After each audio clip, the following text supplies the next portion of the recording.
त्यातला सामान्य प्रामाणिक कार्यकर्ता हा आता उभा राहताना मुश्किल आहे. एवढं हे प्रामाणिक कार्यकर्त्याला लोकशाहीची दरवाजे कायमचे बंद करून टाकण्याचं काम भाजप आणि शिंदे गटाने केलेलं आहे.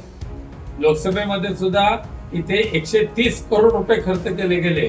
या लोकसभा मतदारसंघामध्ये जवळजवळ 7 लाख मतदारांना सरासरी प्रत्येकी 2-2 हजार रुपये दिले गेले आणि आम्ही ते पुराव्यानिश्चित सिद्ध करून दाखवलेलं आहे. पण काही झालं नाही त्याच्यावर.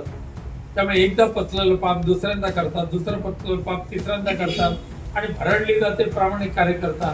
त्यातला सामान्य प्रामाणिक कार्यकर्ता हा आता उभा राहताना मुश्किल आहे. एवढं हे प्रामाणिक कार्यकर्त्याला लोकशाहीची दरवाजे कायमचे बंद करून टाकण्याचं काम भाजप आणि शिंदे गटाने केलेलं आहे. लोकसभेमध्ये सुद्धा इथे 130 करोड रुपये खर्च केले गेले. या लोकसभा मतदारसंघामध्ये जवळजवळ 7 लाख मतदारांना सरासरी प्रत्येकी 2-2 हजार रुपये दिले गेले आणि आम्ही ते पुराव्यानिश्चित सिद्ध करून दाखवलेलं आहे. पण काही झालं नाही त्याच्यावर. त्यामुळे एकदा पचलेलं पाप दुसऱ्यांदा करतात, दुसरं पचलेलं पाप तिसऱ्यांदा करतात आणि भरडली जाते प्रामाणिक कार्यकर्ता.